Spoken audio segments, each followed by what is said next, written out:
Hello everyone, we are studying the topic of transistor amplifiers, and in this chapter we are going to see how we can build amplifiers using BJT or MOSFET transistors.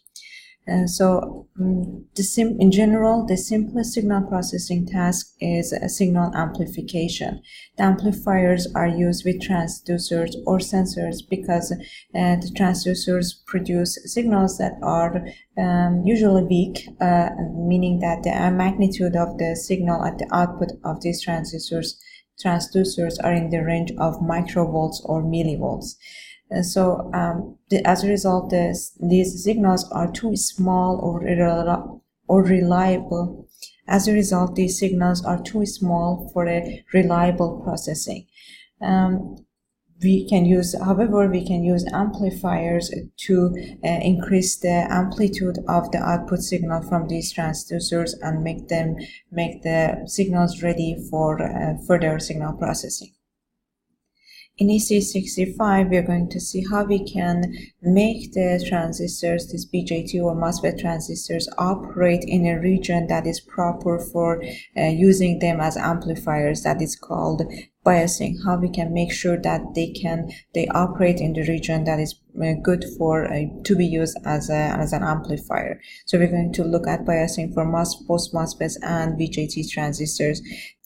Then we're going to see that the amplitude of the input signals to these transistor amplifiers must be small so that the amplifiers properly stay in the region that they are designed for the purpose of amplification.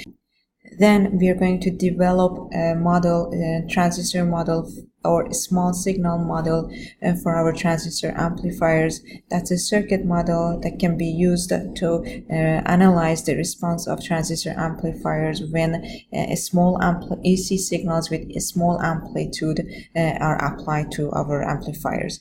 And we're going to see this small signal model for both BJT and MOSFET amplifiers. We are also gonna, at the end of the chapter, we are also gonna look at the small signal model for diodes. So far we've seen how diodes operate with large signals or with large DC or AC signals. Today, at the end of this chapter, we're going to see that how diodes operate when we apply a small AC signal to them. At the end of this chapter, we're going to study the different configurations for transistor amplifiers. So here you can see two transistor amplifiers, one with MOSFET and one with an NPN BJT. I included a simulation of a sample input signal. It's a sinusoidal signal with amplitude of 100 millivolts and peak-to-peak amplitude of 200 millivolts. It's applied to the gate of this MOSFET transistor, and the same signal is applied to the base of a MOSFET NPN transistor, BJT transistor. So as you can see in the picture, the output is a magnified or amplified version of input signal. It has the same sinusoidal shape. The only difference is that the amplitude of the output is larger. Also, the output has 180 degrees phase shift with respect to input. This is only one configuration of a MOSFET or BJT amplifier in which the input is applied to the gate of a MOSFET and output is taken from the drain. For the case of BJT, input is applied to the base of amplifier and the output is taken from the collector of my BJT.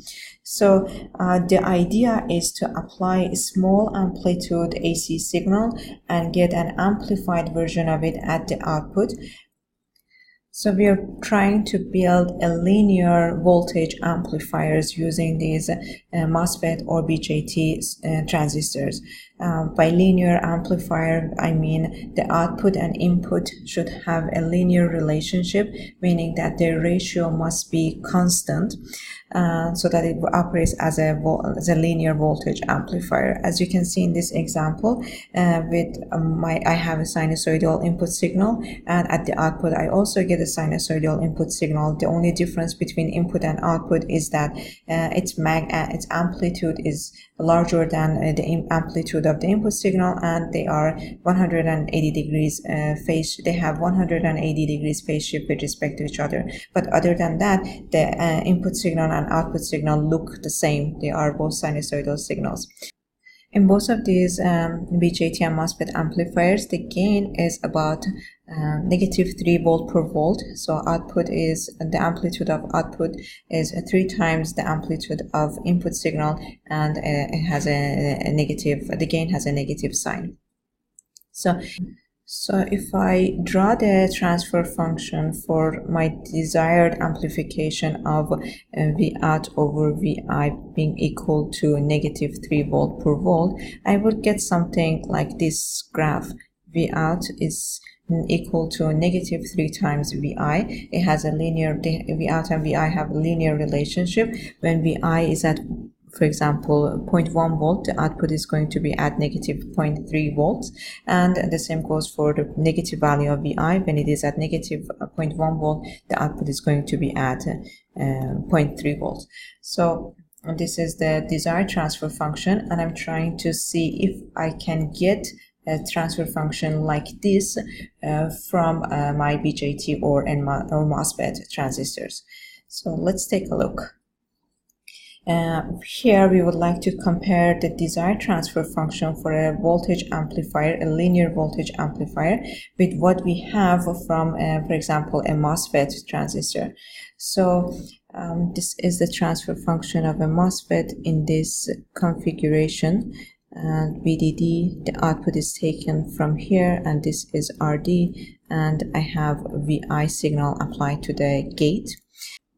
So generally the transfer function of the MOSFET device is nonlinear, because MOSFET itself is a nonlinear element circuit. But I'm trying to see if I can find a linear region within this transfer function that looks like this desired transfer function, desired V out and Vi relationship.